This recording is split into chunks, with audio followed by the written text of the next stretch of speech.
Hello, and welcome to Python for Informatics. Right now we're going to cover Chapter 1. I'm Charles Severance from the University of Michigan, and I'm the author, and I'll be your lecturer for this online lecture of the first chapter of the book. This lecture and my slides and the book, as a matter of fact, are all open content, open materials. They're copyright Creative Commons attribution, and this video recording is also copyright Creative Commons attribution. It's important to be explicit about copyright, and so I say it right at the beginning. So computers basically want to be helpful. They are programmed. Matter of fact, this is a microprocessor. This is really just an electrical part. It's got wires and circuits inside of it, and somebody spent a lot of engineering time to make it so that these pins in the back take instructions from us, from operating systems, from the hard drive, from the memory. Instructions come into here and then results come out. It's really sort of a very programmable hand calculator, and it's our job to put instructions in. This thing, in a sense, is wired to be curious about what's next, right? It's like, tell me what you want to do next. What do you want to do next? What do you want to do next? And after that, what do you want to do next? And it just happens to do that a billion or so times a second. And so that's sort of the low-level piece. But you can also think, if you have like a PDA, something like this, all of the buttons on here are some kind of, what's next, right? Each of those is sort of something begging for my attention. Some application developer who's built a really cool application and says, please use me, please click me. I am sort of nothing without you. We humans are the things that sort of cause computers to start doing something. And this will sit here happily until I've caused it to do something. Now, whoa, hope it's still okay. Yeah, seems to be fine. Seems to be fine. Takes a lick in and keeps on ticking. So these anyone can use, right? They say even animals can use a Macintosh smartphone. And so you don't have to be a programmer. But to get this to do what you want, you need to learn a different language. And we need to learn the language of the instructions to tell it what to do. So that's what we're going to do. We're going to learn how to talk to this. Yo! Because it's asking us a question, we have to give the answer. So what's a programmer? A programmer is somebody who writes a program, which is a script or a set of instructions that tell one of these kinds of things what it is that they're supposed to do.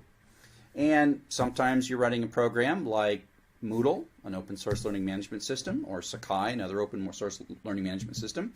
And sometimes you'll even get paid to do that, right? Sometimes you do it for free, sometimes you get paid. Sometimes you write things for yourself. But if you think about it, all these applications on my iPhone, somebody's making some money off of these. They may not be able to quit their job, but a surprising number have been able to quit their job or start small companies. Maybe not gigantic companies, but small companies. So these people that can put applications inside of our computers are programmers, because they understand the way that we talk to these computers. And part of what I'm going to try to do is to get you to move from the mindset of the end user who thinks of this as something just to click on, to the mindset of the programmer who's kind of on the inside trying to get out to you. So that's, as we sort of move from user to programmer, we move from outside to inside, and we think of the world out there. It's like, what are they going to push? What button are they going to push? So here's kind of a picture of that.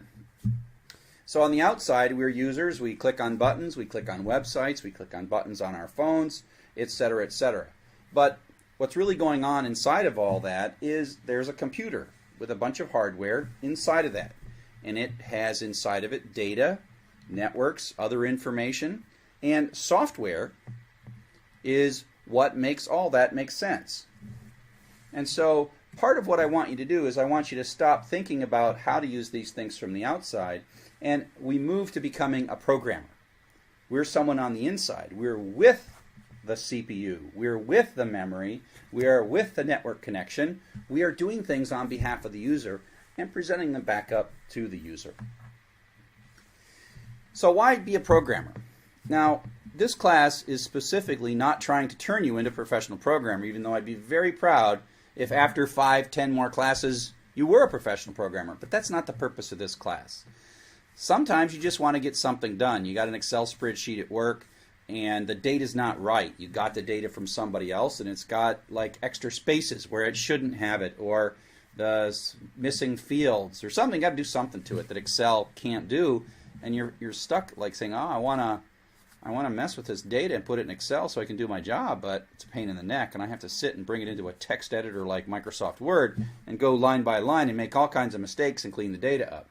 You can write a program to do that, and that's the kind of programs we're going to do. Programs that serve our needs inside the computer, but to serve our needs. Professional programmers tend to build things for other people to use, right? They tend to build things that everyone else does, but we're going to build stuff primarily for ourselves. So, what is code? What is software? We use these words pretty much independently. A program. It's really a sequence of stored instructions. We learn the language that this talks, and then we will feed the instructions in, one at a time. It takes them one at a time. It gives us back a result. We give it a next one. Give it back, in, out, in, out. So it's really a sequence of stored instructions, but it's kind of more than that. It's sort of like our creativity. And if you've been using some of my software, like my MOOC software, I spent about a month writing all that stuff, and it's like, it's me. I mean, it's my vision of how cool stuff ought to work, right? And so it's more than just getting something done. It's also a sense of pride and a sense of accomplishment, especially if you're giving something that other people can make use of. It's really, I think it's very creative. And it's what attracted me to being a programmer in the first place, is that I could leverage the capabilities inside of here, and I could do things, the cool things, on behalf of the user. So, code, software, a program. So, let's get a non-technical example of this. So, I'll have you link out to the YouTube for this. This is the Macarena. The Macarena is a song that has with it a well-known dance that everyone seems to know or either get taught very quickly. So I'll stop and let you watch the Macarena and then come back. So welcome back. I hope you enjoyed that. In a sense, what we've got there is a program for human beings.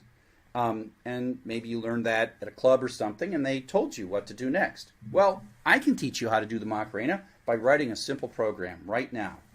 So here's my Macarena. While the music plays, means you do it over and over and over again, to the beat. That's kind of like computers. They do things in a beat. They happen to have 3 billion beats a second, but as it were. So we're going to do this multiple times. So we have this whole group of instructions that we're going to do, right? Left hand out and up, right hand out and up, flip left hand to right hand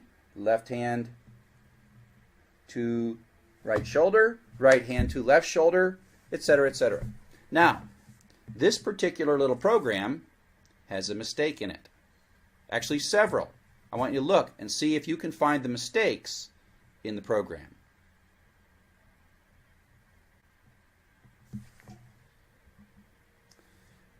Okay, so here are the places that have the mistake, right? The mistake is right hand to the back of the head and left hand to right hit, not hip. Now, if you're in a bar and you take a ham and you hit somebody in the back of the head, that's not very nice when you're dancing to this song. These are what's called bugs. Now, a human reading this would say, oh, I think they meant to say hand here. But a computer is much more literal than people. We'll see a couple of exercises where we'll see that people can correct little mistakes like this, but computers, they cannot, right? So we have to fix these bugs, and we have to say right hand, and we have to say hip when we mean hip. So we have to be explicit. Computers do exactly what we say.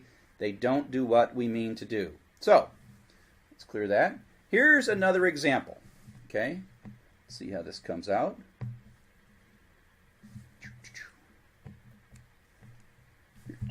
You're supposed to count the number of times the word the appears in this sentence. Count it. And the word the. How many times?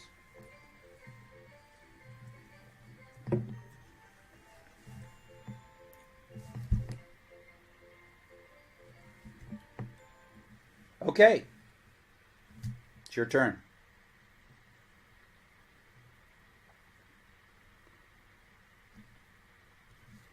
Now here, this is not something humans are good at. I moved it around, I played a little music, I confused you, I put a picture of a clown car in the upper left-hand corner, etc., etc., etc. Now it turns out that computers, once we tell them what to do, are very good at concentration. It can easily go through 30 words and find the most common word, or 3 million words and find the most common word, and it'll never make a mistake. But we first have to give it a set of instructions. So I don't want you to learn this right now, but this is a Python program. Let's say that I wanted to let you count words in files. Okay? I say, hey, I know how to program Python. I'll send you an email and I'll send you this program. Just stick it into Python and it'll count words for you. Right? You got 1 million words, 1 million lines in a file. You want to find the most common word. And so here we go. So I will send you this file called words.py. I spend a little time. It's a friendly gift to you. And this is what I type in. Now I'll give you kind of an outline of what this is going to do. The first thing it's going to do is open a file and read it. Then it's going to split the lines and files into words based on the spaces. Then it's going to run through and accumulate numbers. Like, you know, this word is 1, this word is 1. Oh, I saw that one again, so I turn that to 2. That's what this does. It's a loop. It goes round and round and round, one for each word. Then what we're going to do is we're going to write another loop that's going to figure out which is the most common word by looking through all those little histograms that we built up. And then it's going to print those things out at the very end. And this can certainly do Python words.py and read clown.txt and tell us that the word the occurs 7 times. But, you know, it can find out that a different thing has the word to and occurs 16 times. And it's just as fast. And it's so yeah, you have to learn a language and you have to tell it what to do. But once you do, it'll do it for 1 million or 1 billion words and be happily. And so you don't have to do menial work once you understand the way to instruct the computer to do menial work.